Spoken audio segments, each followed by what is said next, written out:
And then another thing is the default setting on our mics is off, so you need to actually press it. You may want to keep it off and then but remember to press it when you start to speak. Okay, we are good to go, Madam Chairman, as you. Hi. Let me just go back to the Zoom. Oh no, did I just knock everybody off? Nope, we're here. Oh, you're here. Okay, so where is my, oh, there it is. Boom. Yes. All right, let's do it. Technology in the wrong hands. All right. All right, So we're good to go. Yep. All right. Good evening, everyone. I'd like to call the Town Pools Project Building Committee regular meeting for November 24th to order. At this time, I'd like to stand for the Pledge of Allegiance, please. I pledge allegiance to the flag of the United States of America and to the republic for which it stands, one nation, under God, indivisible, with liberty and justice for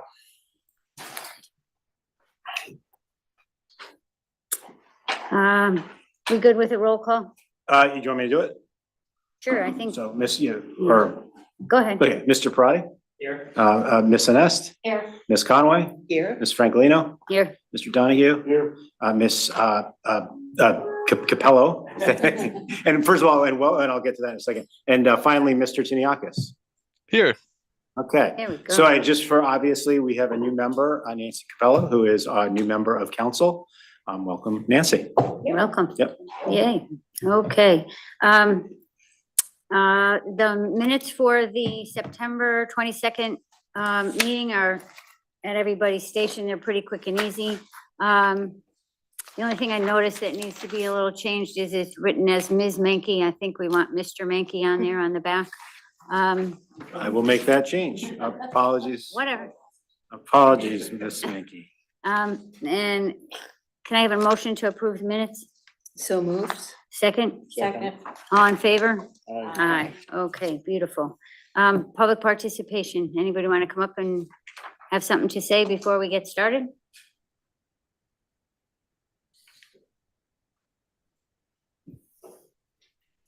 And Dana, push the button on the. Yeah. Okay. I talk pretty loud, nobody needs it. Dana Havens, 113 Stoddard Avenue. I'm sure many of the questions I have will be answered later, but there was one that popped up a couple of times on Facebook, so I want to make sure it does get addressed.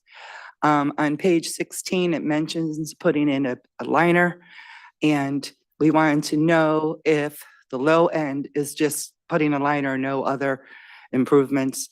I would have guessed that no, that's not it. But if you can just clarify that, that would be great. Thanks.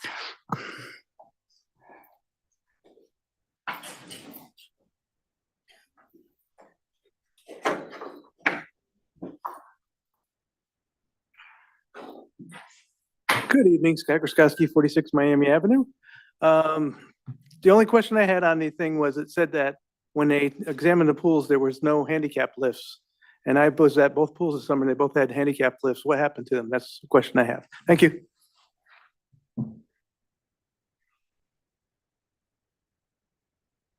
Anybody else? I'm on Zoom. Let's see, if you're on Zoom and you wish to make a comment, just hit the raise hand function. I'm not seeing anybody raising their hand. Anybody from the community to have any participation at this point? No, we're good. All right, moving on. We have no old business. New business is to review and discuss the draft report from Western and Sampson. We have Patrick and Timothy here that'll give us a rundown on their report. And Patrick, would you like us to listen and then ask questions, or ask questions as you go along? You're muted. Sorry, I'm muted there. I can give the executive summary, and then if you have any targeted questions, we can go from there. Does that make sense? Okay. Go for it. Okay, so our assessment is largely complete. Visited the site a number of times for purpose of a visual inspection, to review code compliance, service condition of the existing facility, state of repair, and we also did some investigations on site, including coring of the concrete shell, strength testing of the concrete, scoping of piping, testing for chloride penetration into the concrete itself, and then a sounding of the pool shell, which involved, as you witnessed, a hammer taking over the surface of the concrete, looking for areas that rang hollow. That was all mapped out. So the conclusion of all of that investigation was that there were numerous deficiencies still standing, many of which were identified in the 2 rounds of previous assessments that were conducted in 2013 and 2020.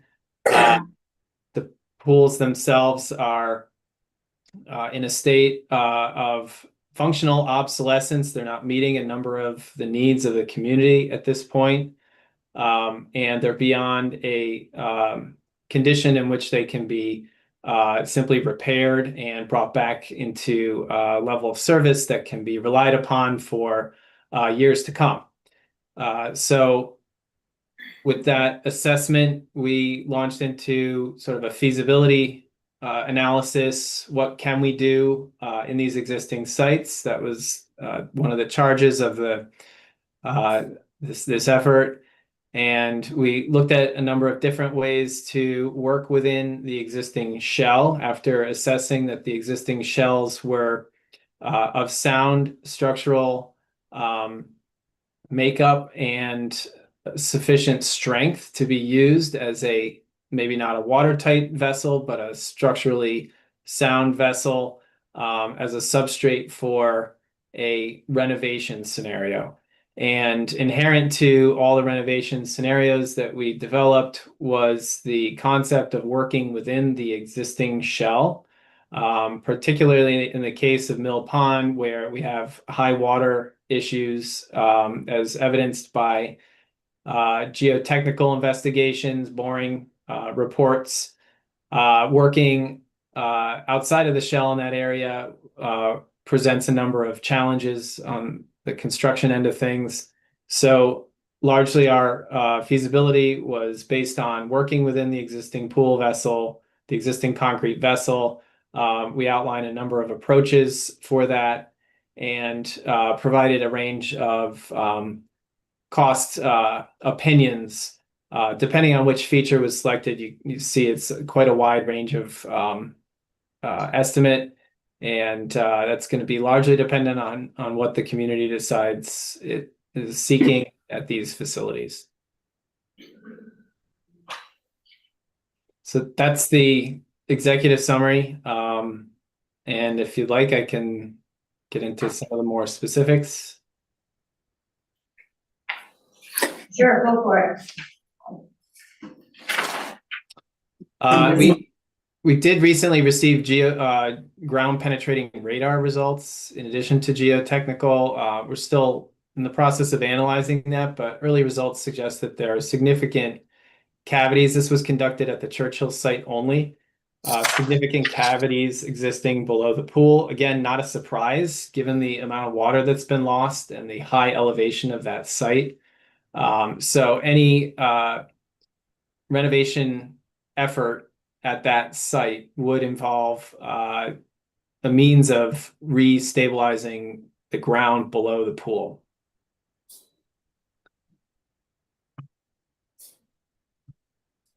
So do you want me to go through the deficiencies at each pool? Is that worth spending time on tonight? Sure, I just had a little question.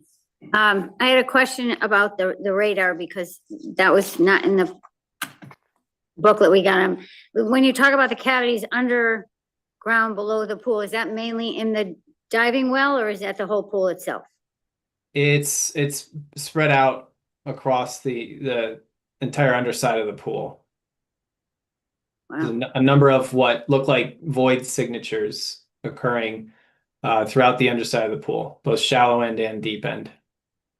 wow. Okay.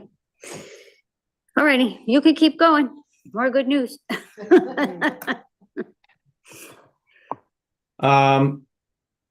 Okay, would it make sense for me to share a screen? Is that Yeah, let me make you, I'll make you a co-host. Give me a sec. All right, you should be able to now. okay? And you can see my screen here. No, not yet. Oh, you know what? Hang on. Okay. How's that? Yep, that's good. Okay, so Mill Pond. Let's just run through it. So from interviews with the committee and town staff, we understand that the pool serves a number of programs from swim lessons to summer camps, senior swim, some adaptive swim classes, and party rentals. We understand that competition is not currently held at Mill Pond, but is desired. And that's just due to a lack of diving equipment, or I'm sorry, competition equipment, starting platforms. Let's see. So both pool, a lot of this can really be said about both pools. Both are maintained in a similar fashion. They're painted every season. There's a significant buildup of paint, and the paint is really being used to sort of mitigate widespread cracking and water tightness issues. Both pools are a substandard level of water turnover, so that's water quality. Compared to current codes, they're compliant for the time that they were built. However, the codes have changed and the standards have been raised. And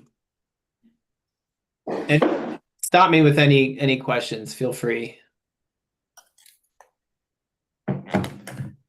Generally, the bathhouse, there are a number of accessibility issues. There's site accessibility issues leading from the parking lot to the bathhouse, and then within the bathhouse itself, the fixtures are not fully accessible compliant, not up to sanitary code standards.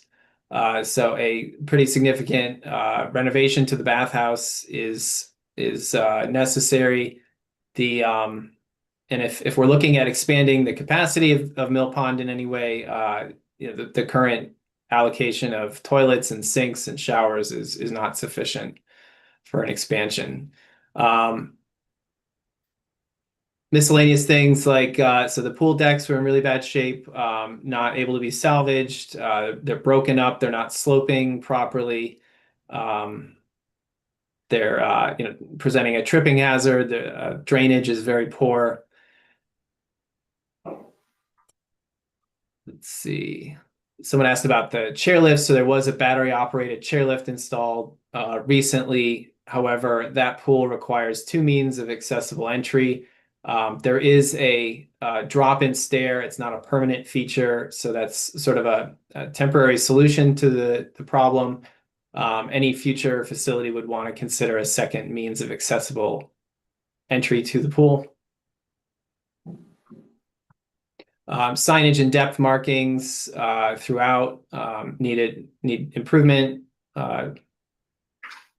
The finishes, as mentioned before, paint, there's considerable buildup.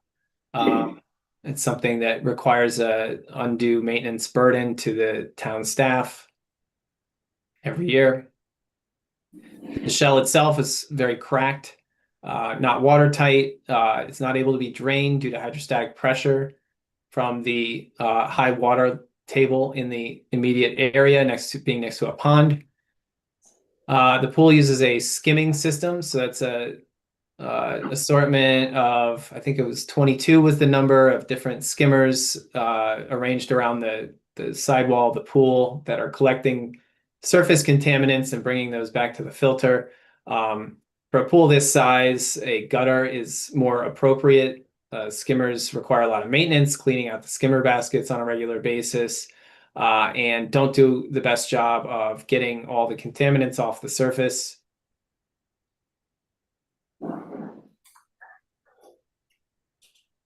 The main drains have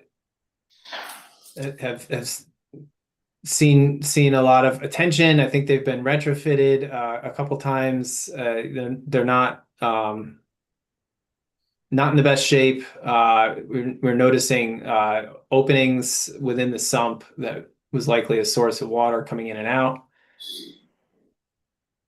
Some of the pool piping, although a lot was replaced at one point, leading to the mechanical room, I believe was cast iron piping, which has a lifespan, and over time, due to corrosion, you'll reduce your cross-sectional area, resulting in higher velocities than would be otherwise permitted. Filtration system is not up to a commercial standard, uses an array of 5 or 6 high rate sand filters, which are typical to a residential scale pool.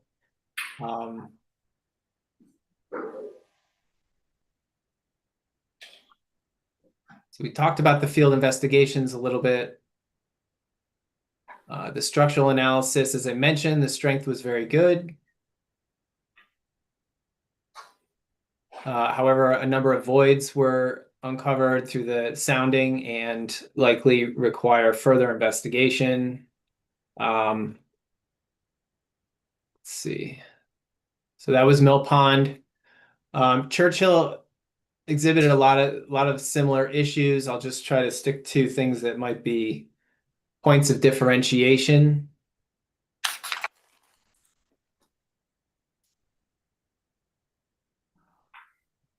So use of this pool, we understand, is more limited. It sees less usership due to its location. It's not as central within the town.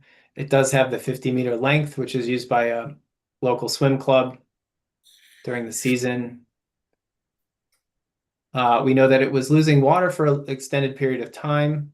It's at a higher elevation, so there was concern as to where that water was migrating and what it may have done to the subsurface conditions.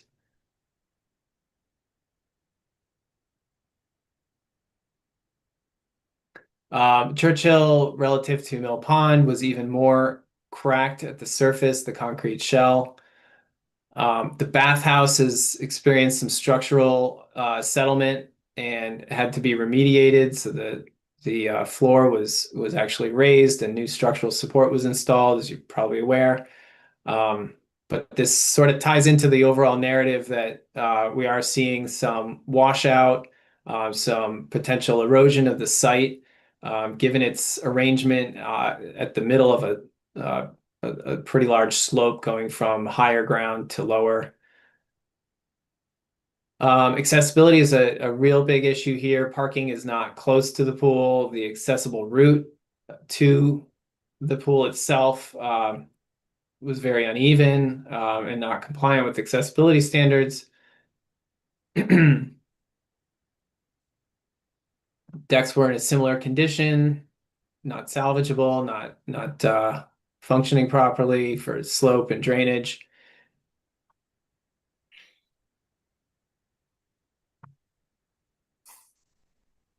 Also a skimmer pool, also with the higher turnover than the standard. Piping was relined at one point. That was done to mitigate the water loss issue. It was successful in mitigating the water loss issue. However, it likely has reduced the cross-sectional area of the pipe and therefore resulted in higher than acceptable velocity, water velocity through the pipe, which is a safety issue. Similar filtration and sanitization systems as Mill Pond, not up to a commercial standard. Yeah, and I mentioned the GPR, so a number of what we would consider void signatures or water accumulation below the slab were observed. Any questions with the assessment?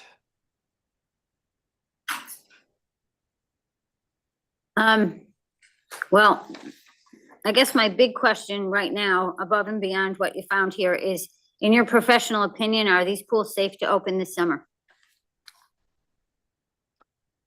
In our professional opinion, as they have been running, yes, they're safe to open. Okay, that's, at least we got a little good news.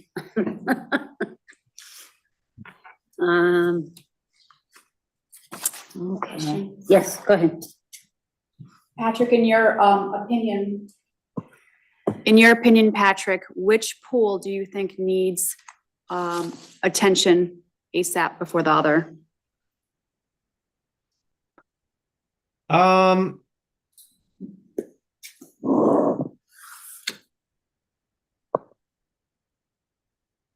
don't know that we looked at it that way. They're both in a very similar state. And you asked the question about whether they're safe to open. Ultimately, we're not the ones who determine that. That's the Department of Health, and that's your permit, your operating permit.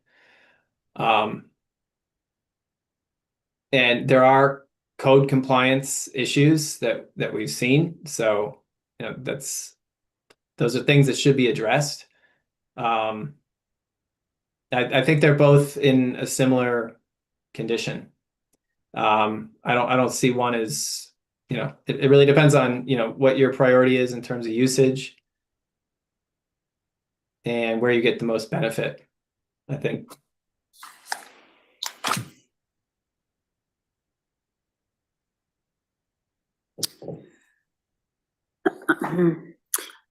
My next question would be, our charges committee is to upgrade the aquatic facilities. And based on what I see on this report, you looked at it in terms of renovating the existing facilities. Is that where we would get the most bang for our buck, or would we be better off?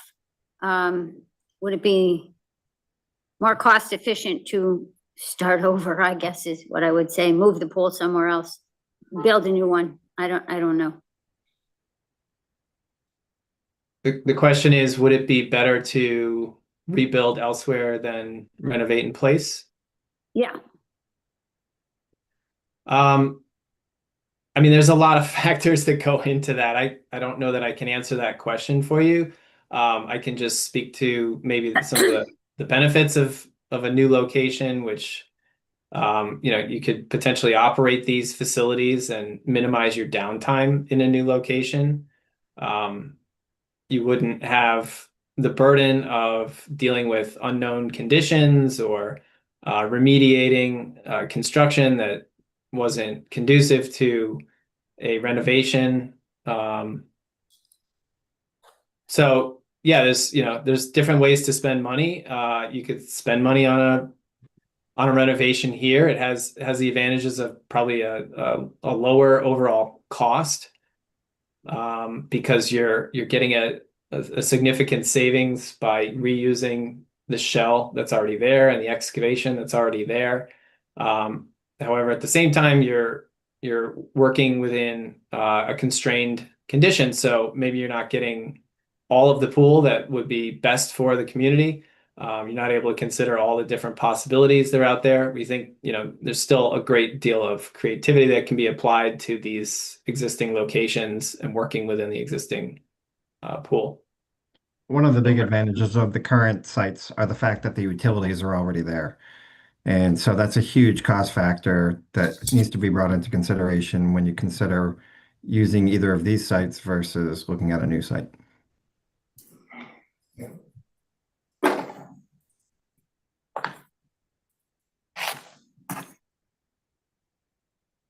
Okay.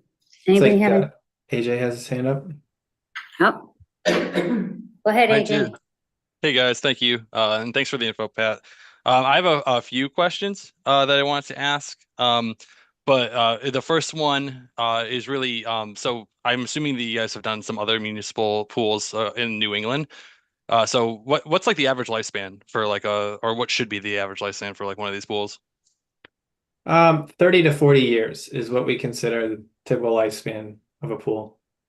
All right, cool. Thank you. And then now can you you didn't speak too much about the options that were listed off in the draft report here as far as like, the type of structure that we could go in. So could you kind of dive into those three options and give us the various pros and cons to each? Yeah, sure. I was sort of pausing here just as a natural break point, but if we're ready to move into that. Do you feel like there's further work needed in terms of more borings or whatnot, just to get a full grasp on what's going on underneath? I saw it mentioned a few times. No, I don't believe further borings are required at this point. Okay. Anybody have any other questions? Go ahead, Kim. Thanks. Okay, so you mentioned there's voids underneath. How do you typically fix those voids? What's the process for doing that? The general approach is known as a ground improvement. And what that would entail is drilling a grid of holes, small holes in the floor of the pool. This is Churchill we're talking about, and pumping concrete into those holes. And it sort of creates a columnar structure below the pool that ultimately stabilizes the ground below the pool. Okay, thank you. But that would really be a geotechnical engineer. It's not part of the scope of this to kind of design that. There might be other ways to accomplish similar, but that's kind of the most common.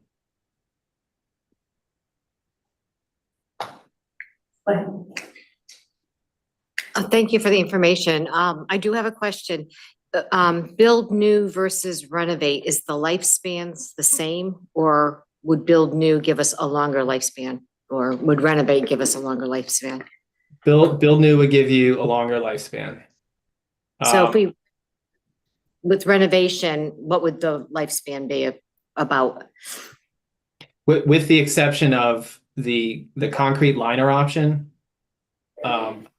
the concrete liner option would essentially give you a new pool shell within the old shell. That I would expect to have a similar life.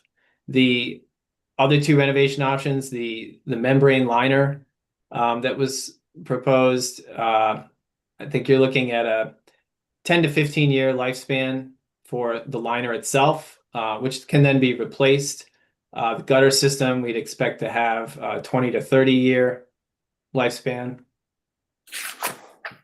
And then the stainless steel panel system with the PVC finish, that system comes with a 10-year warranty for the PVC system and the waterproofing.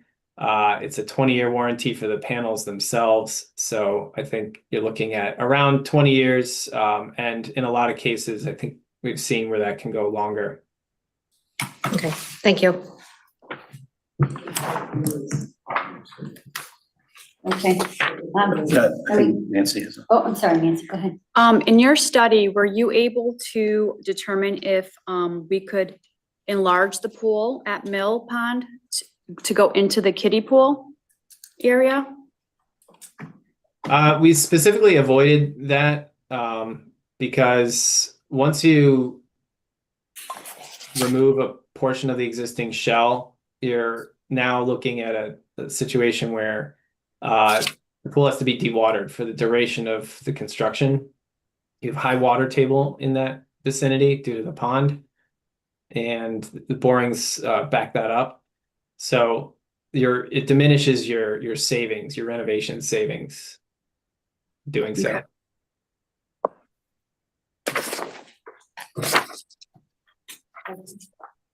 Okay. So I'm just going I was looking ahead, and you said if we had to fill the voids under Churchill, that's not you? That would be an additional cost? Once an option is selected, there's an entire scope of design services, so that would be a consultant that would be engaged as part of that, design phase services to specifically look at the subsurface conditions and design interventions that would result in a suitable bearing capacity for the soil. All right, thank you. Question.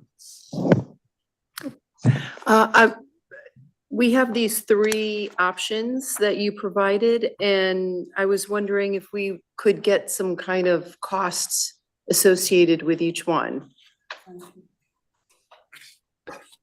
I know yes. difficult without getting in there. It could change once you start the project because you don't know what you're going to uncover, once you get started doing this. But there must be some kind of estimates that you could provide. Oh, they were on page 26. Thanks. We do provide a range, and I can sort of speak to the relative costs between the three options. So a PVC liner system for the portion of the overall estimate that is refinishing the interior of the pool and making it watertight, that's going to be about a third of the cost of the most expensive option, which is the new concrete shell. That's the second option. And then I would expect the renovation system to be about 2/3 of the cost of the concrete. I'm sorry, Patrick, I missed it. Can you say those numbers again? So we have three options, 1, 2, and Yeah. 3. The first is, and I apologize, they're not necessarily an escalating cost. First is the PVC liner system, a membrane liner. That's about a third of the maximum cost. Okay. The second system is a concrete liner. That's the total cost, 3/3. And then the renovation, the stainless steel panel system, I estimate that would be in the range of 2/3 to 3/3 of the cost. So there's a significant. Concrete liner was 2/3, stainless steel is between 2/3 and the full cost. Right. Okay. Thank you.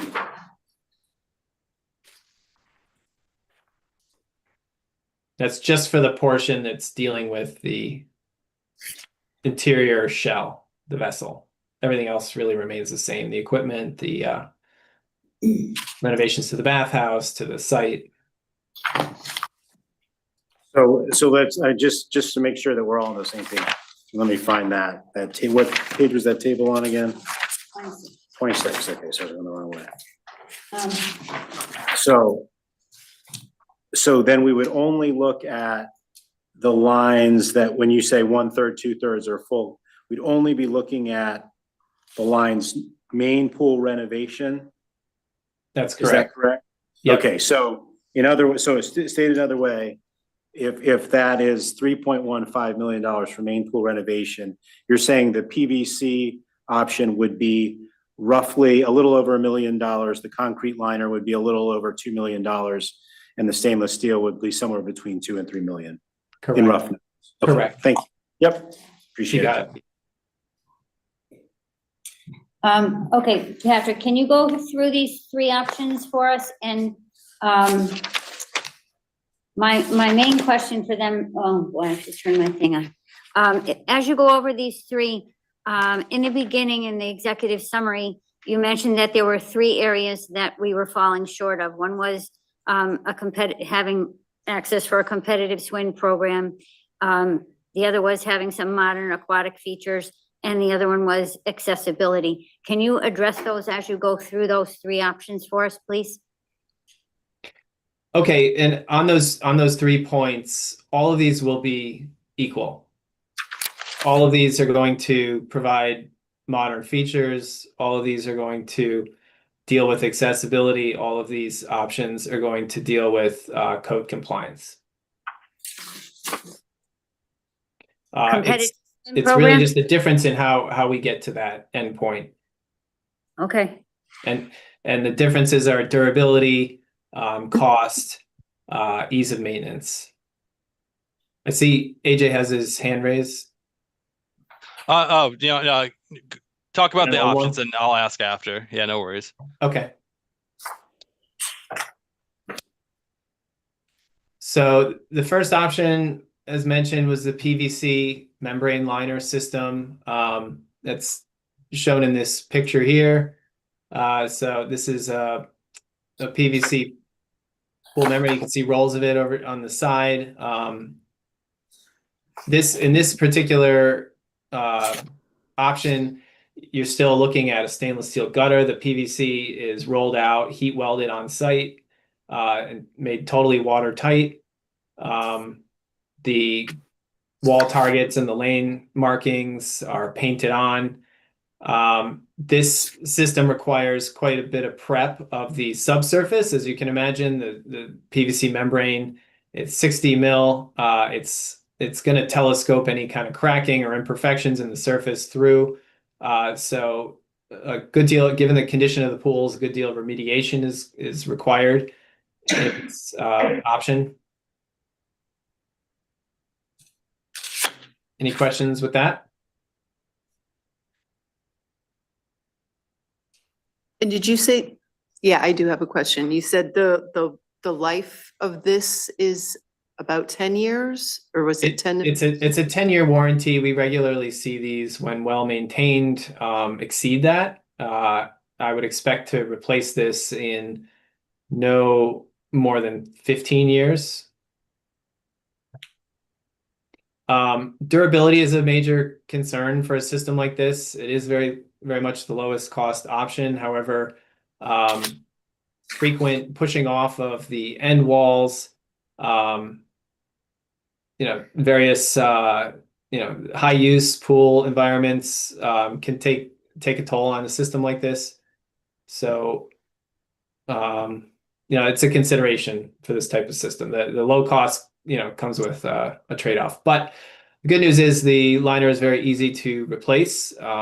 So it's a cost that you have to sort of plan for. are they slippery? They're made with a texture to be compliant for anti-slip. They can have, so on the wall, so that's on the floor. On the walls, they won't have that, and it can feel sort of slippery. Wall targets are typically overlaid so that they have a grip to them for flip turns.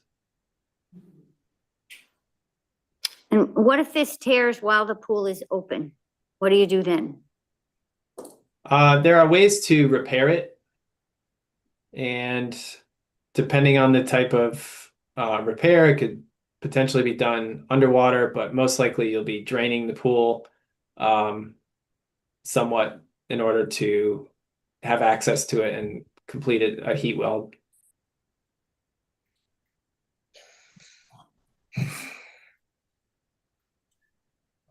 Okay, moving on to the concrete liner.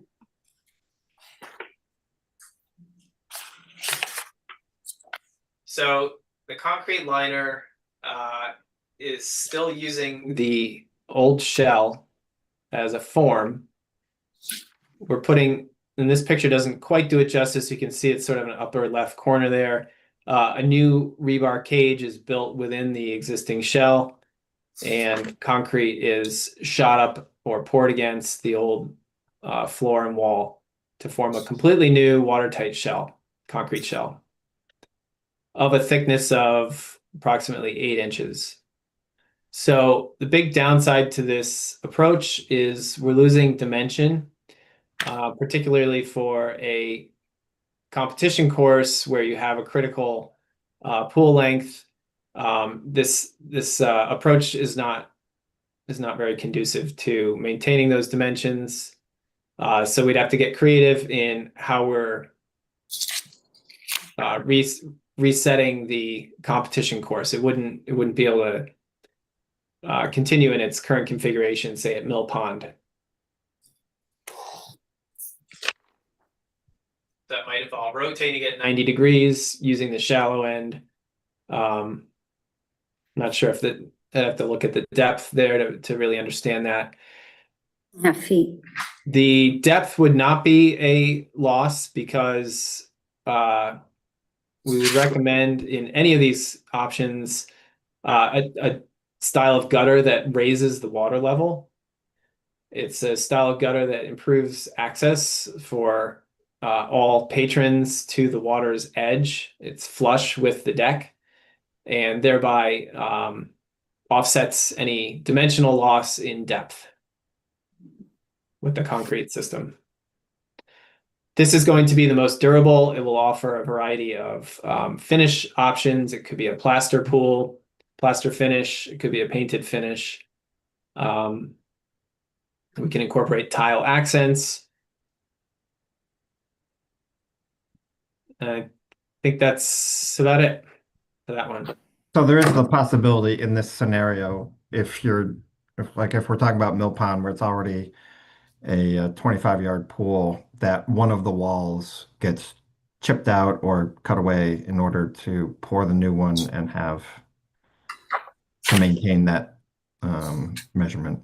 But as Patrick was alluding to before, it's just that much more work of having to demo away all that work.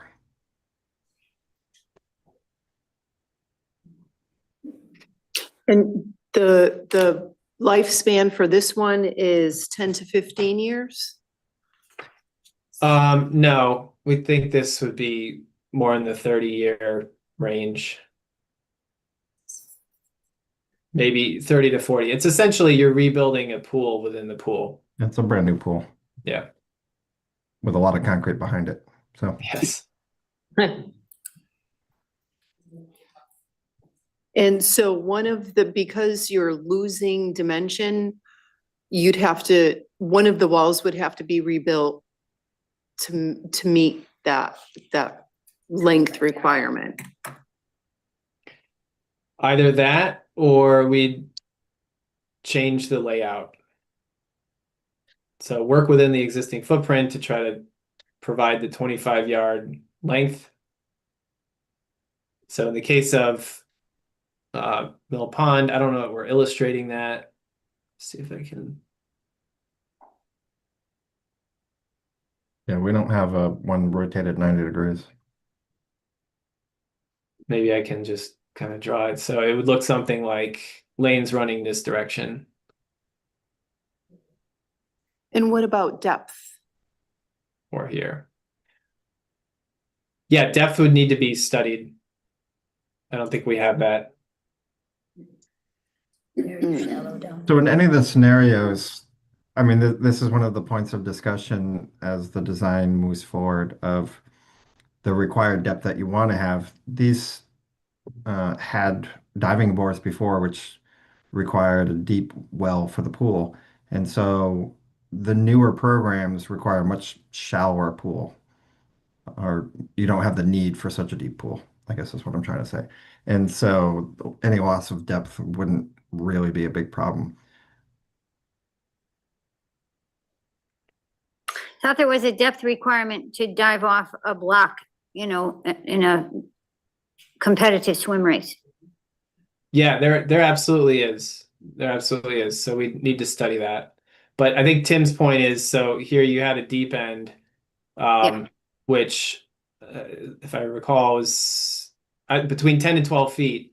So you'd be able to use that deep end for your starts because it's shallower than what's required for diving. So you'd start from There's less lanes going. Yeah. deeper end, right? 6 lanes would fit there? So this,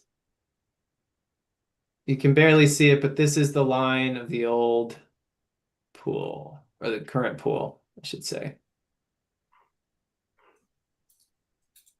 Oh, sorry, I closed the region, but you can see it's much wider. We could study that. We can absolutely study that. Huh, interesting. Interesting, okay.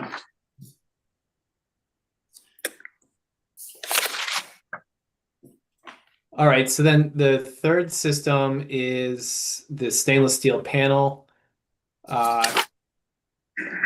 What this involves, I don't know if you can see it, it's a little bit blurry, but there are channels installed against the existing concrete wall, and then stainless steel panels, which have a bonded PVC finish, are slid down. That's for the walls. And then at the floor, given the state of the floors here, there is an option to use a coil of PVC bonded stainless steel to line the floor. Alternatively, a simple membrane PVC liner can be used to line the floor at a lower cost.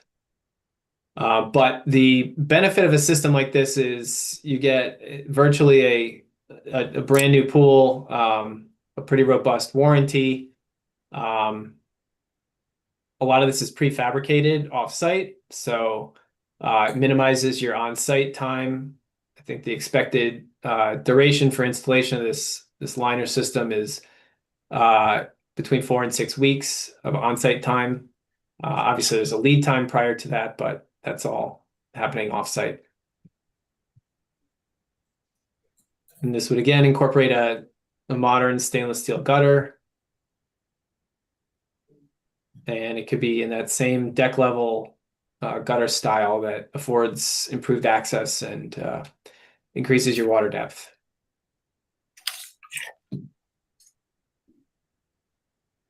So this has a very minimal depth requirement. So you're losing a minimal dimension, which could either be treated as negligible for summer swim team purposes, or if required, it's one of the end walls could be chipped out certain depth to sort of offset that loss.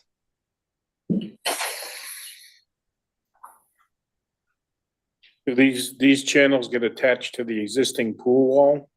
So They do. And when you slide the stainless steel panel in, is it a void behind that stainless steel panel, or do they fill that? It's a void. The PVC is fully sealed and watertight.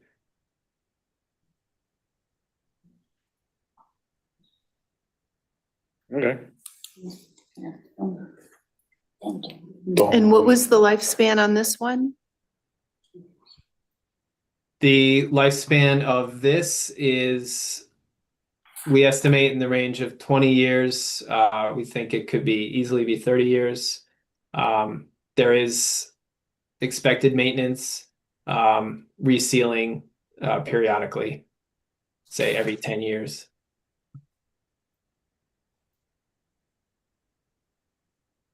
Is that expensive? The expected maintenance? No, I don't think it's any more expensive than what you would do with a liner system. You are It would draining not be the pool very down. often that you would have to do it. I'm sorry, I didn't catch that. It would not be very often that you would have to do maintenance such as this. Every 10 years or so, did you say? Yep. Okay. Probably cheaper than painting it every year. Out of all the three options, which one would take the least amount of time to do and the longest?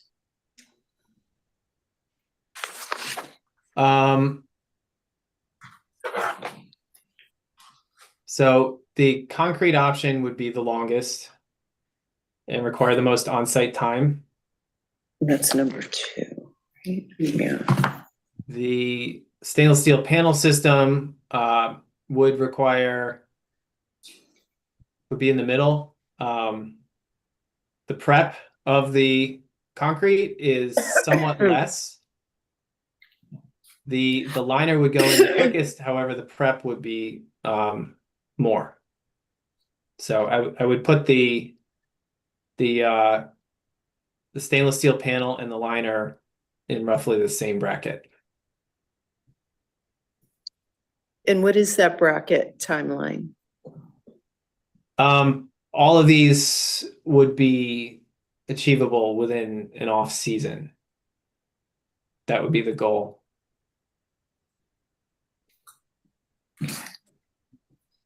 Like over a winter. Yeah.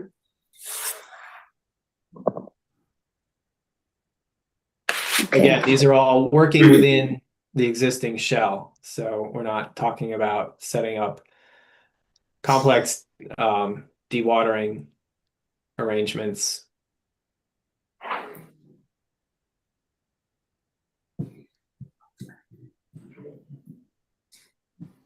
Ready, anybody have more questions? No, we're good, we're good, we're good. Oh, I got one. As far as like the three options go, when talking about Mill Pond, is there any one of these options that's best to deal with the water table issue that it's like facing at all times?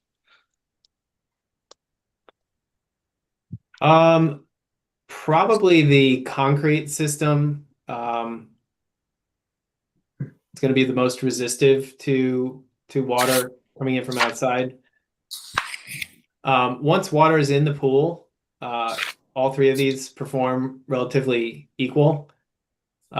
It's when you drain the pool that you have to be a little bit concerned. So draining the pool with either the stainless steel panel or the liner system, there is the risk that if water came into the pool through the old shell, you'd have to control that in some manner. So that's a dewatering system. Otherwise, it wouldn't resist water coming in from the negative side.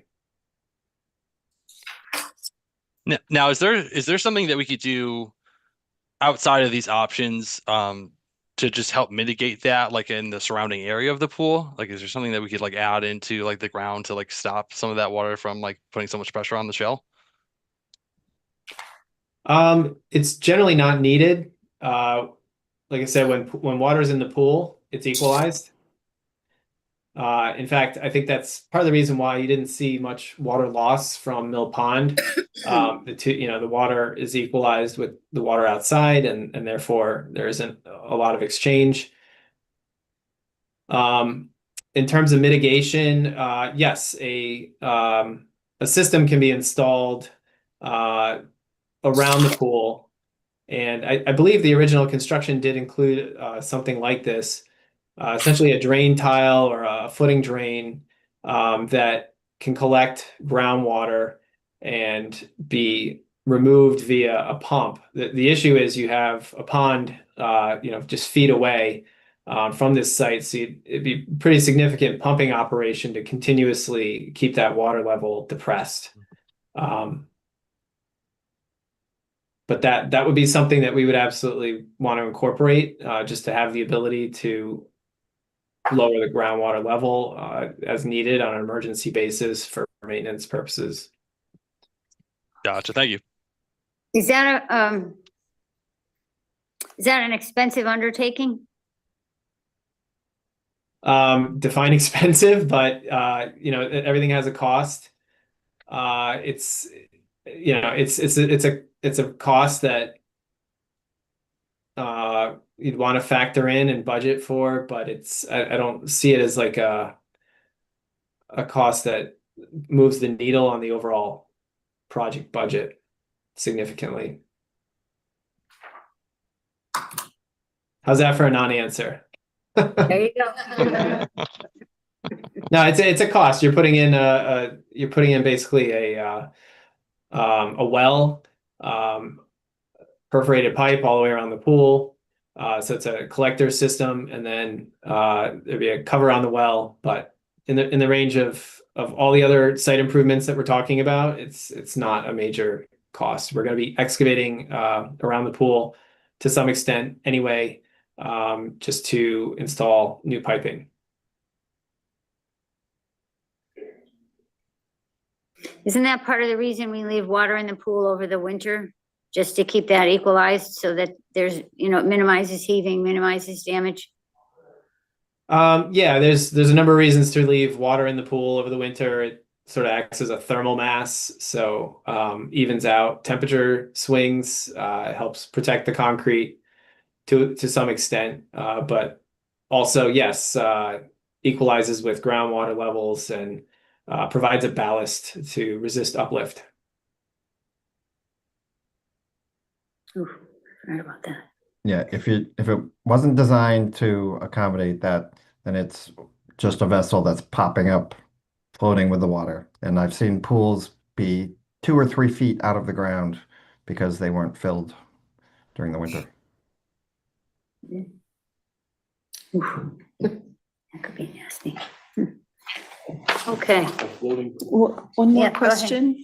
On page 26 with the cost, and I know they're two very different pools, they're different sizes, they're, you know, they vary in different ways, but the cost that you have would be within that range, the same for each pool.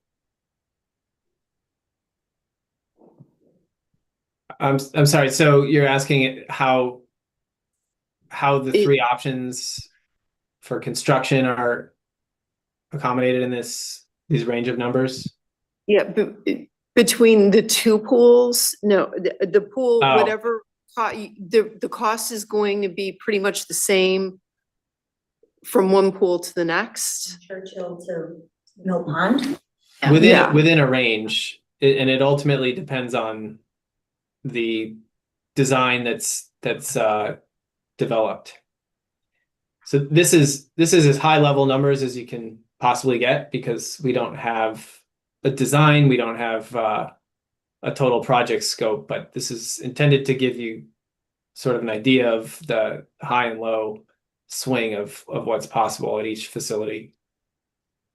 Okay. So you're saying between low and high, we're talking for both pools, like 11.2 and 16.8 to renovate both pools. Right, that's what this is saying. You have an escalation of 1 year only in here. So are you guys confident that this would be a 1 year project for each respective pool?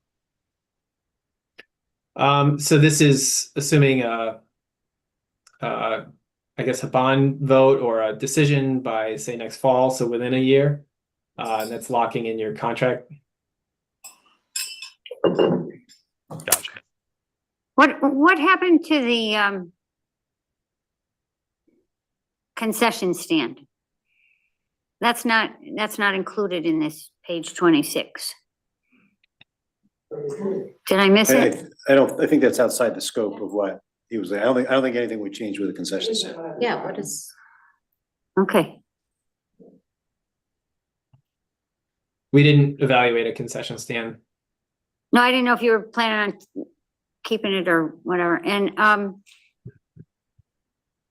the contingency fund is less than 10%, isn't that kind of standard, the 10% contingency? You're saying it's less than standard? Yeah, it's less than 10%. At this point, you know, contingency should be maintained at a relatively high level. Yeah, but the ones you have listed here are less than 10%. And at the low end and at the high end, they're less than 10%. Okay, so maybe we need to look at that.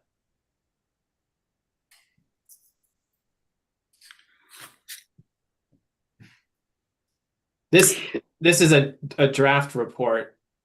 Yeah, I gotcha. I just- didn't even realize this was shared with the public at this point, but it's fine. Nancy, did you have a question? Yeah, what would be the cost for the concrete liner for Mill Pond?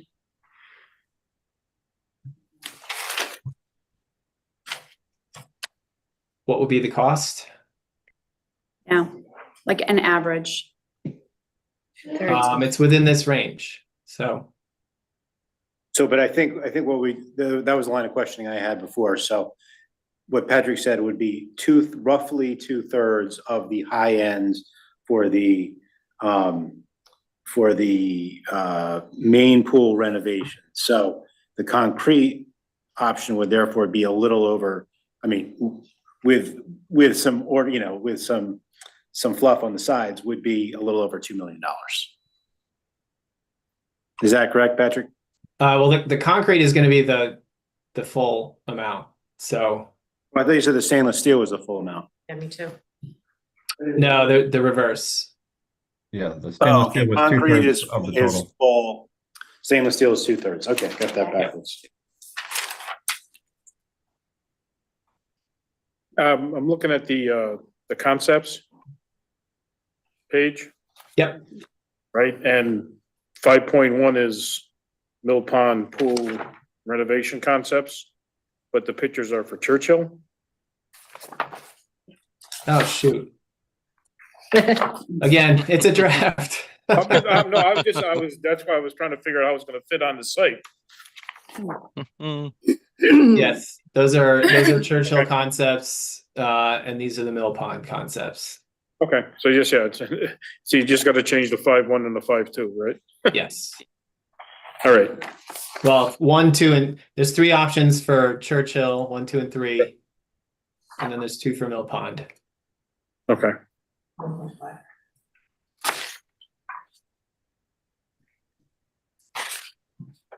So this 5.1 of Churchill,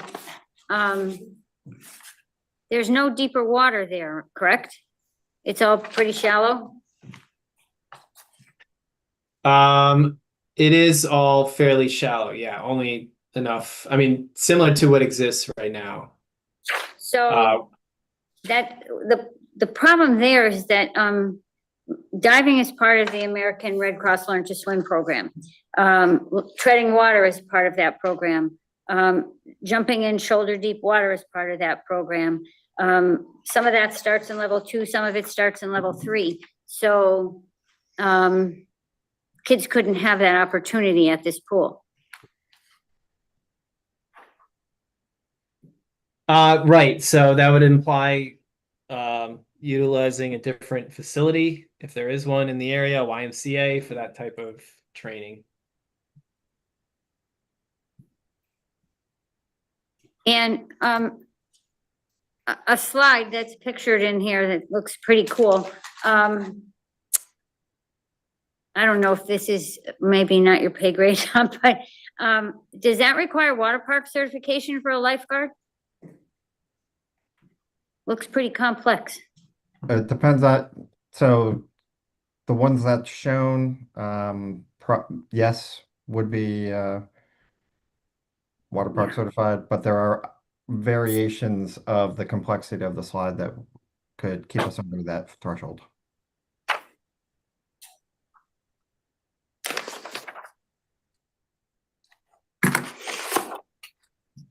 And what else we got here?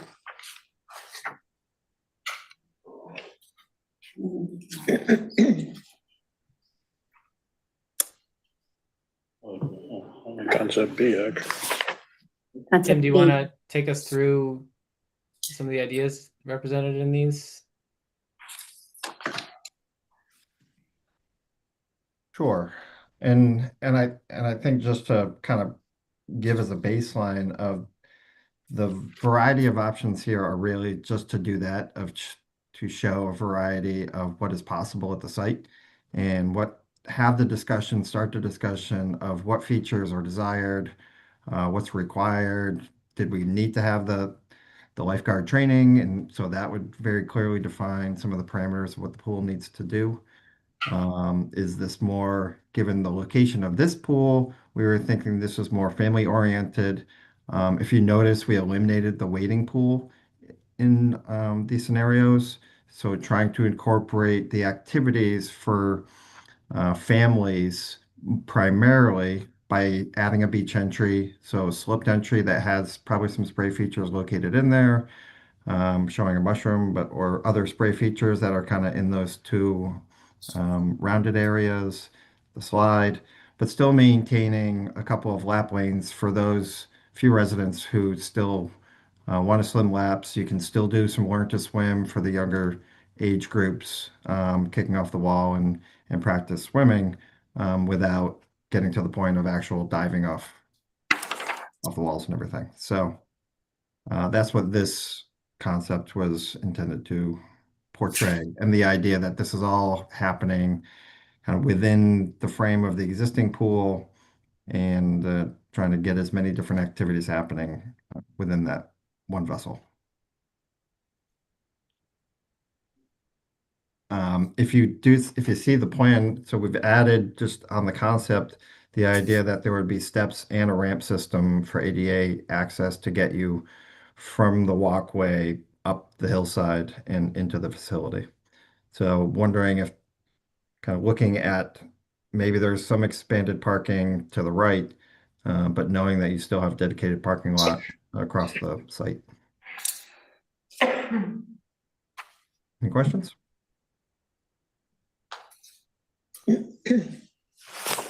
Would this be still usable for the kids who do the 50-meter training in the summer? Swim club? Yeah, well, so there's 2 lanes of 50-meter. So if you have a certain requirement of number of lanes that need to get used, but with 50-meter, if you've got circular courses, I mean, you can fit 30 to 40 kids swimming circular in a 50-meter. Where the other lanes go? No, it wouldn't at all. Yeah, okay. Yeah, so these are all program decisions to talk about and to figure out what those priorities are of maybe it's 3 lanes and the pool gets reconfigured somehow, but or whatever it is. So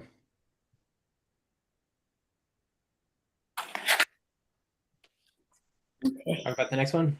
So in this one, changing the concept and reducing it down to a 25-yard, 75-foot pool, but still having some activities, using that old dive well, shallowing it up, and having some crossing activities or something else that happens there, whether that's a slide or something else that happens kind of in that L shape or the L portion of the pool. So getting 6 lanes of lap swim in there, adding the starting blocks, working with the deep end to have your competitive swim facility in that location. We did introduce some steps off the edge of the pool there, but then taking kind of the other half of the site and converting that more to a splash pad, and whether that does or doesn't have a multi-level play structure on there, so you can get some of that verticality and a bunch of play options happening still primarily within using the shell of the pool for the tank, the collector tank underneath the splash pad. But we can kind of play some games as far as what the edges really look like and introduce some features in there. So much different program, but utilizing the same basic site to create 2 very different concepts. The structure that's in the middle of the splash pad, does that require that you have a lifeguard then? Looks kind of big.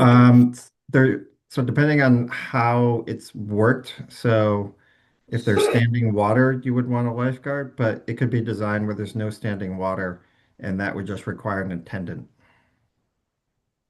Mhm. And is this, does this have the capacity to use recirculated water, or is this? Yes, we're envisioning a recirculated water for all these systems. You already have the equipment in the equipment room there. You already got the water. You've already got the vessel of the pool. So take advantage of that rather than doing a spray to drain system. It's just not very practical to pay for draining water when you have the vessels already there and the equipment room already there you're gonna have a CPO operating the pool. So just have him operate both features. And that would be able to have an extended season? So we would have to design it as such in order to be able to fence that off separately, but theoretically, yes. Okay, thank you. You keep saying the existing equipment, right? I mean, I assume. Well, this there's would- an existing equipment room with utilities. It would be new equipment. All right, thank you. Utilities, yeah, not equipment. Right. It would be all new equipment. Okay.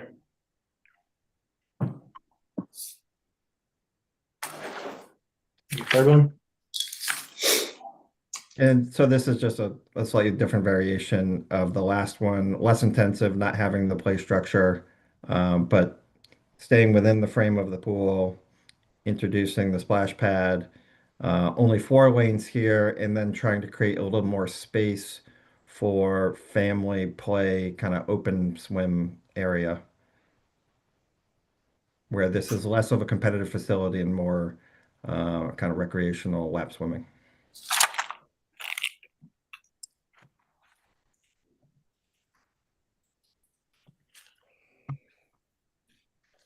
Over to Mill Pond. So somewhat similar concepts here. The idea that we're taking advantage of the kiddie pool, but wanting to introduce an ADA slope in there so that that becomes ADA accessible, adding a beach entry, reconfiguring the other pool in order to introduce a beach entry on that pool as well, maintaining 6 lanes of lap, and then what was the dive well. So as Patrick started to explain before, kind of shrinking the pool a bit. So we're using less water, less equipment, smaller pumps than if we use the full size of the pool. But the ability to introduce a slide or some other feature off the side of the deck there.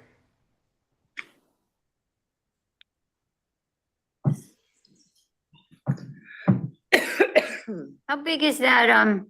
I think there's numbers, but I can't read them. Zoom in. Oh, that's not a splash pad, that's a kiddie pool. So that's Gotcha. the kiddie pool. That's And right. there is the option of that being converted to a splash pad. And is that the size of the kiddie pool that's there now? Yes, we maintain the existing size.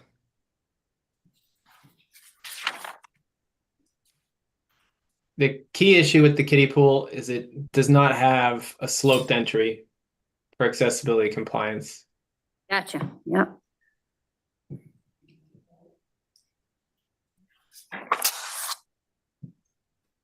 Are these lanes 25 yards? Yes.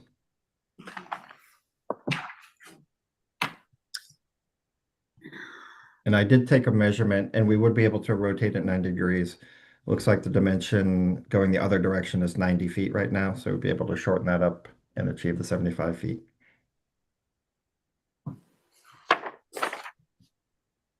And dive from the deep, well, that's shallow water now. If you rotated that 90 degrees, that would take that over into that area that's shallow. It says shallow and where the slide is. You're referring to this option here, yeah. Yes. Yeah, Yeah, so Yeah. yeah, so we can maintain that as that 9-foot dimension for you. So we're no longer looking at a slide here if Right. the lanes are the priority. But the slide might be able to be repositioned to another part of the pool. and that would probably have to be deeper water because you gotta dive in somewhere or flip turn or something and you need some, No, the runouts for slides is actually typically 3.5 feet. oh, I don't know, I'm just reading shallow on here somewhere. Well, compared to the 9-foot. Yeah, we're that we had departing previously. from what's shown on this plan. We're talking about maintaining more of the existing depth so that we can Yep. run lane lines in this direction Gotcha. and dive from one end off of starting platforms. Mhm.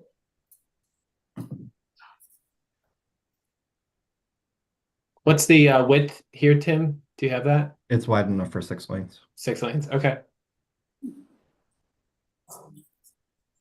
It's about 50 feet right now.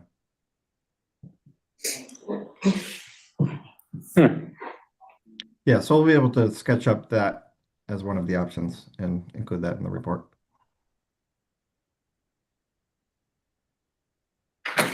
This design would also have that same problem of not having a place for kids to learn to dive or to tread water or survival float or any of that, because the water wouldn't be really deep enough, right? Maybe with the, I don't know. Well, if that was a priority for the town, you currently have the depth So we could maintain that depth. We could maintain, I think 7 feet is the least depth you can do for the lifeguard training for the American Red Cross. So we would pin it to that. Bringing up the bottom of the pool has advantages. We can install new main drain sump and piping within that raised depth. Gotcha.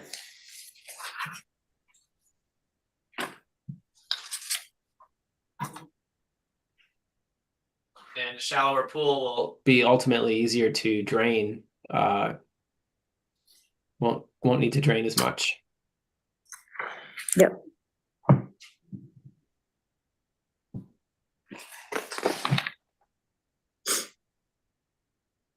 Wow, look at that one.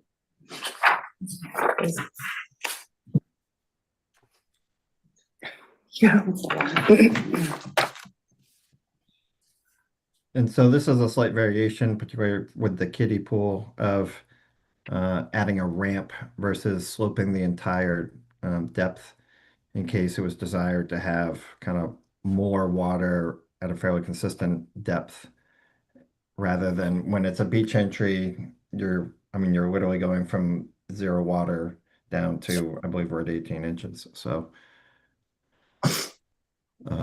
which is great because you can transition in and kids of different ages can use different depths of water. But if an alternative version where, okay, well, most of the kids here are big enough and want to use it this way. So it was just wanting to show a different option of how to achieve that.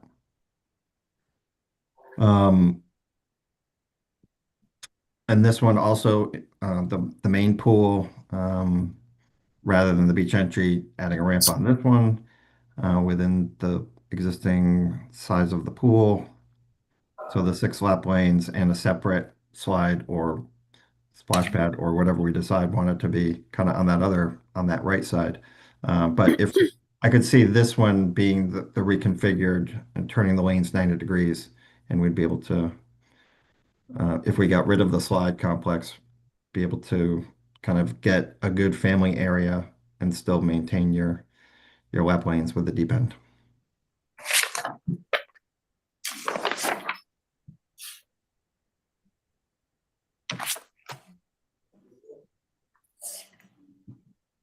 And these were some precedent images we pulled together just to get some ideas flowing. And all these should really be treated as just ideas, not complete designs. Ultimately, any design would need to respond to more specific needs, priorities of the community.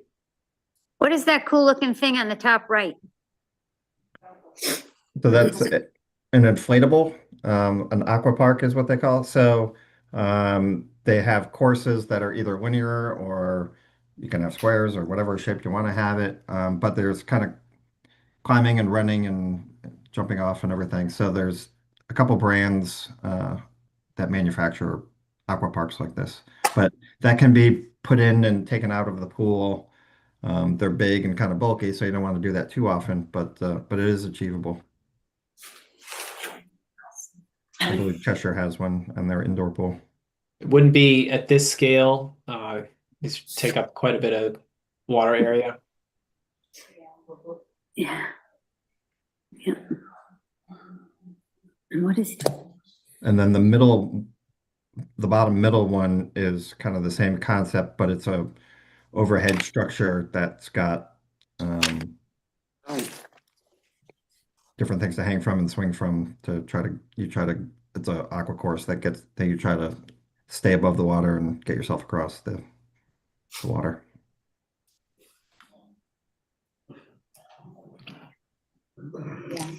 I'm gonna ask this, and I'm sure it's gonna go over really well with some people, but years ago, we had a woman come to the Parks and Recreation Board because she had a disabled son who found out that the lazy river was a nice way for him to take part in an activity with his peers, was one of the things that he could do with his peers. And got a lot of pushback from the citizens of our town, but I'm just quite curious if you've ever seen it done and how much, like, is that a lot of money or is that pretty easy to do? Because it's a nice thing. It's a good family activity. So there's levels of what's defined as a lazy river. I think it's more likely in a scenario like this, that rather than a dedicated lazy river where you're just floating around and around and around, the idea of a resistance river, which is more of a walking activity and able to go through. I guess so there's trying to get clarity on what the definition of a river wants to be.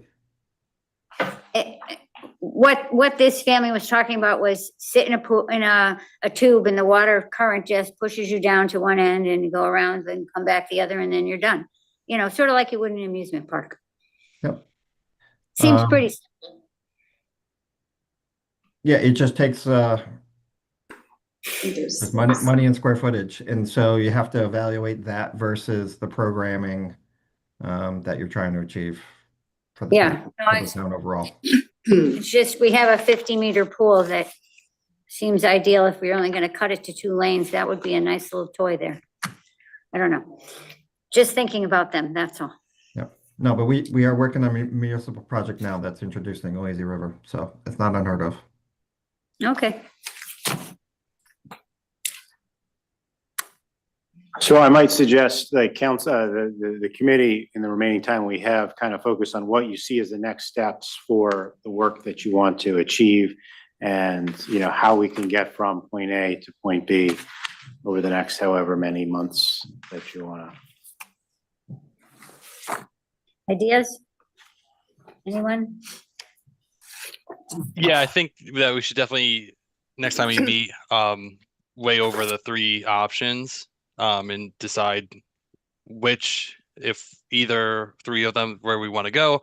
If we want to do one option at one pool and a different option at the other, I think we need to have that discussion first. And then once we kind of come to an agreement on that, then we could start talking about design and things like that. But I think we just kind of take this one step at a time, you know.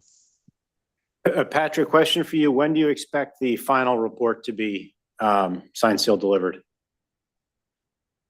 We can have that too in a couple of weeks' time. Okay. You know, if there's no further input or questions, we'll just finalize everything and reissue. I have a question. Yes. Patrick, do you recommend one of these 3 options over the other for either of the pools? Like, would like the concrete liner be better for Mill and maybe the membrane liner better for Churchill? Or do you think that all the options would fit both pools? I think all could be applied equally to all pools. It's not, one doesn't lend itself better to one of the approaches. It's really a function of durability and cost. I think those are the 2 key considerations.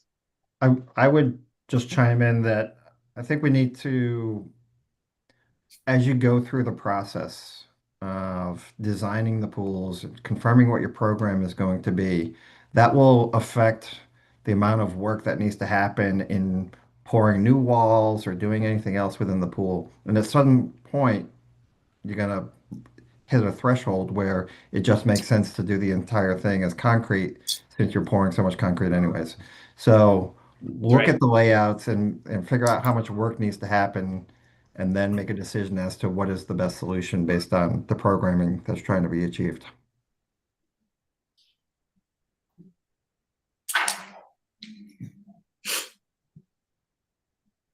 Is it your opinion that these pools should stay where they are or that they should be moved?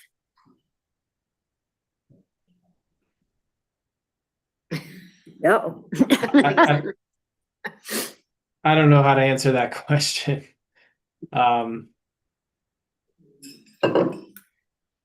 Yeah, I mean, I think Patrick answered the question already. Like, it's ultimately a decision for the town to make based on, you know, it's probably more expensive to build a new pool in a new location. At the same time, when you're starting building a new pool in a new location, you're starting from scratch and you don't gonna have to retrofit, round pegs and square holes. So it's, Yes. Yeah, I mean, I feel like you've been down that road already, and it came in as a very big number that you weren't able to get funding for, and so I think we know what that answer is, and things haven't gotten any cheaper. So I think looking at retrofitting into one or more of the existing facilities is probably the way to go. Okay, thank you. Any more questions, guys? Nope, you're good? so I will say this, we don't have a meeting scheduled for, or maybe we do actually have a meeting scheduled for the December 22nd. Normally we'd cancel that because it's the week of Christmas. So then the next regular scheduled meeting would be whatever the fourth Monday in January is. I don't know off the top of my head, but would the committee like to meet sooner than that, than late January? Would you like to schedule something in the first or second week of January, or something again before, in 2 weeks before we start to slow down for the holidays? Well, that the 22nd would be a problem. Right, I mean, council's meeting on the 23rd. No, it's not. It's canceled. There's no meeting. Not being on the council anymore. I don't I'm know. not available on the 22nd. I mean, yeah, but if we wait till the end of January, that's like 8 weeks. Yeah. Right, so you would have to look at everybody's availability on the second Monday. Okay, so why don't I send around a doodle poll, like tomorrow, for either some dates in, again, like that December 15th kind of range, or that sort of January 9th kind of, or January 10th sort of range. And 15th is the first day of Hanukkah. yeah, and I'll be aware of Jewish holidays for sure. Does that sound like a plan? And then we can just figure out kind of what we think is the best, or what you think, excuse me, is the best, of weighing all of these various options that Timothy and Patrick have laid out, what we think is the best path forward. All right? I like it. All right, guys, thank you very much for all this hard work that you've put into preparing this report for us. It's a lot to swallow. I think we have to go home and read and review a little bit before we come up with an answer, but we appreciate your time. And thank you. It's been a pleasure. It's kind of a fun problem to try to solve. So happy to be a resource. And Patrick, can you just stick around just in case there's any questions during public comment that require your thought, or your Sure. response? Okay. Do we have any public participation?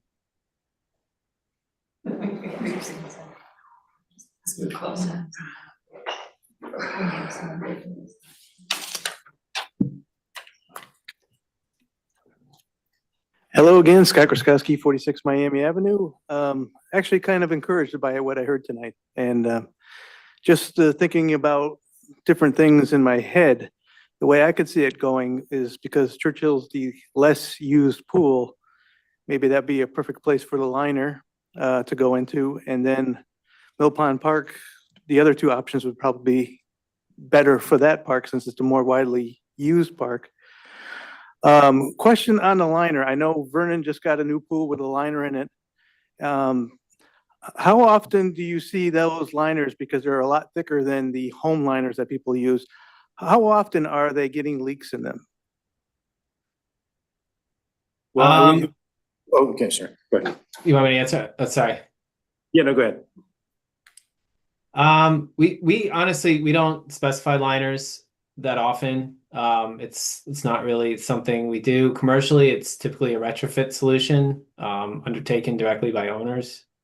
But we are aware that they, have presented problems in the past. It's, like I said, the least durable of the options.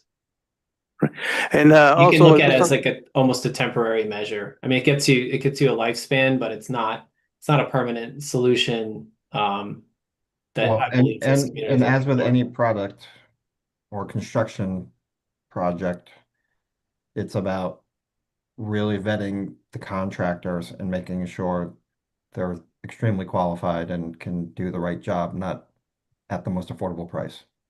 So, okay. The other thing I would was told to me by one of the pool companies that installed the one in Vernon, is that when they do have one, a little tear, a rip, a hole, whatever, when they repair it, it's actually twice as strong as it was before. I don't know if they're blowing smoke saying that or if it's true, but it sounds like a viable option for Churchill since it's so not used as much as the Mill Pond one. But as I say, I was encouraged with tonight, what I heard, got some thinking to do. And thank you for your time tonight and thank you for the great report, guys. Thank you.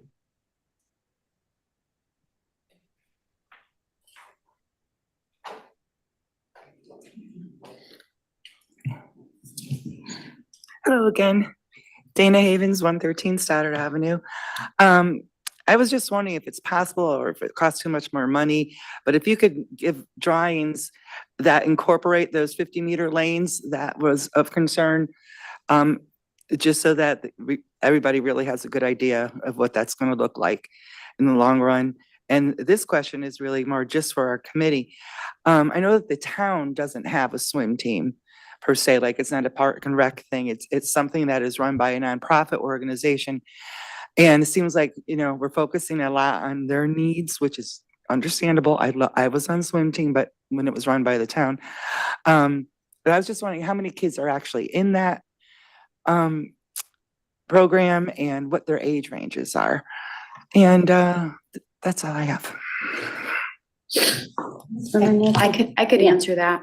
Newington has a Newington Swim Club, and they mainly are at the high school pool, and in the summer they're at Churchill. So they do use that pool a lot every day and night. So I think both, huh? How many kids? They're arranged from different ages. So each age range, I want to say, has anywhere from 8 to 10 kids in each one. So It goes from little up to Yeah. high school. And, It's a bit like, 40 kids, 140 kids, just kids. it's a lot. And the other thing you have to remember is it's similar to like the soccer club of Newington is not run by Parks and Recreation, but it uses Parks and Recreation fields. Same thing with Newington Swim Club. They use our pool, but they're administered by their own people. We could also reach out and ask, and have that information for you pretty quickly. I could get that info. Yeah. Yeah.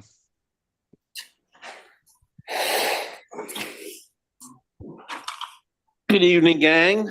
Nice to see you all again. Bill McCarthy, 206 Churchill Drive, which is right across the street from Churchill Park. My experience with the use of the park is it's phenomenal. During the summer months, there's kids there every single day. That just is amazing to me. The use on the weekends is minimal, but I never took that into consideration because they're using it during the week. This is the first that I'm hearing about competition and Red Cross certification. My feeling is the pools are primarily for recreational purposes, and those add-ons are nice, but they shouldn't be our main focus.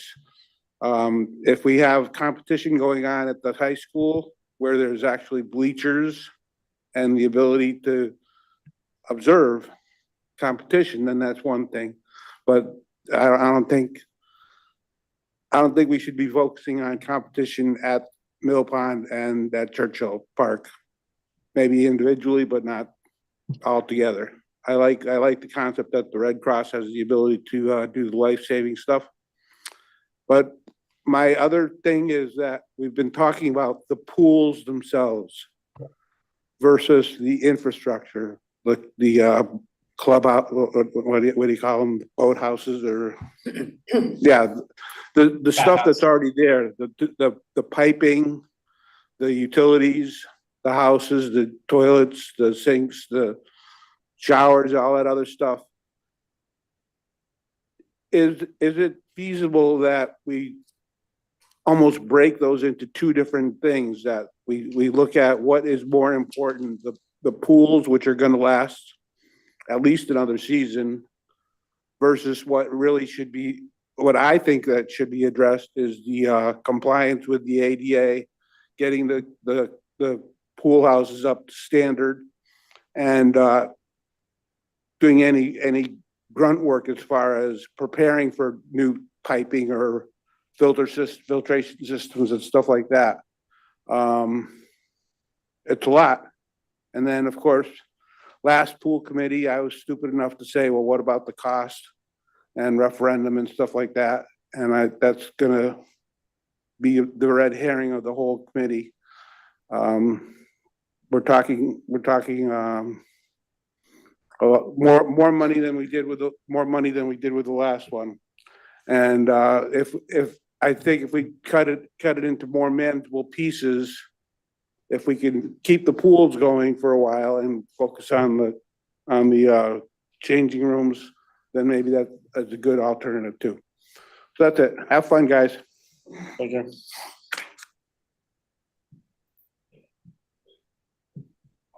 Anybody else? Nope, we're good? Okay. Somebody online? Anybody online? Yeah, there is somebody online. I'm sorry. Thanks. Matt Braddock. Oh, I just unmuted you. If you feel free to, there you go. Matt, can you go? Yeah, hi. Can you hear? Hello? go ahead, Matt. Awesome. Matt Braddock, 69 Autobahn. Glad to see the pool committees back up in session. A couple questions. I might have missed it. Page 26, when they were giving the figures there, were those numbers inclusive of both pools, especially when it says like primary pool renovation, those high-low numbers? Is that for each one of them, or were those bottom lines for both of the pools together? Those were per facility. Per facility. Great. Thank you. Other thing that I think kind of jammed people up last time the voting was the idea that the the pool singular kind of turned into more of like a resort destination kind of thing, more than a town parks and recreation type facility. When I'm looking at the slides, it's kind of given me that vibe back a little bit more. One thing that was important to people, voiced a lot of opinions about in the past, was using the pools as public safety, using the pools as a place to learn skills, using the pools as a place for kids to learn the treading and the life saving and stuff like that. So I think maintaining the depth at Mill and keeping that space available would probably be more important than the slides. At the same time, the idea of kind of integrating the splash pad facilities into the kiddie pools, I thought was awesome. A lot of people were worried last time about giving up more green space to create a separate splash pad. So to still get those features, like you were talking about, the mushrooms and the sprays and the stuff like that, without actually creating more of a footprint, I thought was a great idea. But I was confused how we said moving the walls would pose a challenge. I know it was mentioned at one point that it'd be difficult to connect Mill to the kiddie pool, because once you start going into the concrete, it opens up a different can of worms there. However, we talked about moving one of the walls as an option to maintain the dimension for the concrete walls. So I'm just wondering kind of where that line is drawn between moving one wall versus actually expanding the pool itself. Last thing, and I know that the upgrades to the buildings is a major concern. Obviously, the interior of them and the ADA is the biggest thing, but also the current condition of the exterior of the pool houses and all the existing buildings is pretty dilapidated. So if we're going to be creating these new facilities, obviously some external exterior renovations there would be important as well. So I'm just wondering if any of that kind of face work to the outside of the buildings was done in any of the figures, or if that's been looked at or not. Thank you.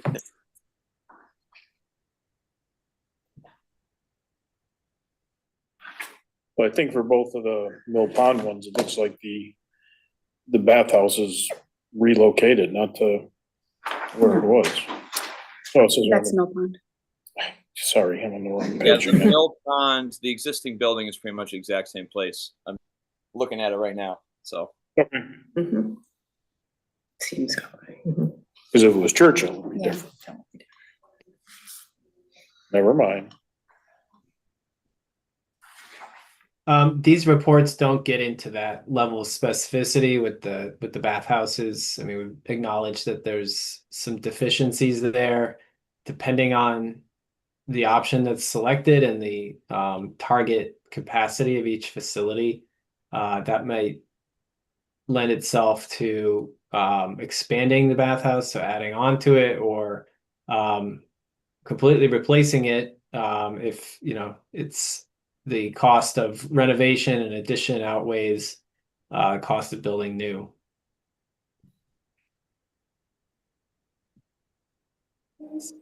More than we can really evaluate at this point. It depends on, I think, where the community's priorities are and what the final programming for the facility will be. I think you also asked about where do you draw the line with the renovations to the pool. Yes, it's possible to remove a wall. And like we said, it opens up a level of complexity. So I think we'd first want to exhaust options to accommodate the lap swimming within the existing footprint so that we can maximize any savings from reusing that footprint. Yeah, I like the idea of kind of rotating the lap at Mill, but I was in fan of keeping the depth. Obviously, you can have the depth underneath the lanes and then just roll the lanes back out for lifeguard training, life-saving training. I don't know if the scouts use it for a life swimming or a life-saving merit badge or stuff like that, but I know that there is a lot of benefits to that. So keeping the lanes going that way, I thought was more important than the slides there. We also need that depth to train lifeguards. You have to have some deep water to pass life-saving. Okay, so anybody else? We got anything else to say? Yes, no, we're good? We're good? We good? All right. So right now, what we need to do is just pay attention to our email and make a date to meet again. Go over all this information that we learned tonight and make a plan of where we go from here. Thank you guys for all coming. And we'll let you know when our next meeting is. Hope to see you there. And I make have a motion to adjourn, please. So moved, or I'll second it. There we go. All in favor? Aye. Aye. Thank you very much. Thank you, guys. All right, thanks, guys. Thank you.